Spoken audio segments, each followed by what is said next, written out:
राजा धनवा कोटवा हम बीमार बाटी। राजा धनवा कोटवा हम बीमार बाटी। राजा धनवा कोटवा हम बीमार बाटी।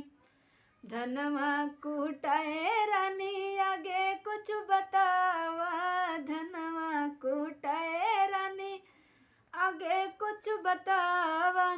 राजा खिचड़ी बनावा हम बीमार बाटी। राजा खिचड़ी बनावा हम बीमार बाटी। राजा धनवा कोटवा हम बीमार बाटी। खिचड़ी बनाए रानी आगे कुछ बतावा। खिचड़ी बनाए रानी आगे कुछ बतावा। राजा चिमच से चटावा हम बीमार बाटी। राजा चिमच से चटावा हम बीमार बाटी। राजा धनवा कोटवा हम बीमार बाटी।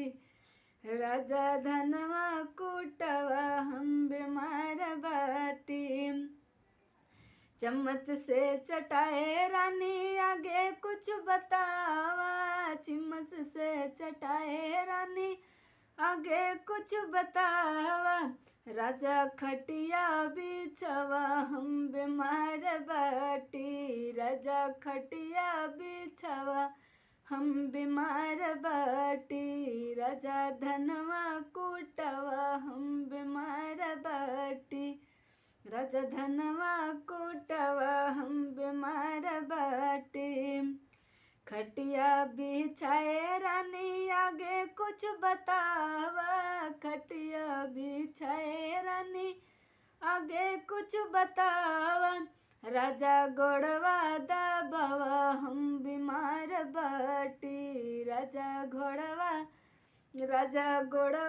दबावा हम बीमार बाटी। राजा घोड़वा दबावा हम बीमार बाटी। राजा धनवा कोटवा हम बीमार बाटी। राजा धनवा कोटवा हम बीमार बाटी। राजा धनवा कोटवा हम बीमार बाटी।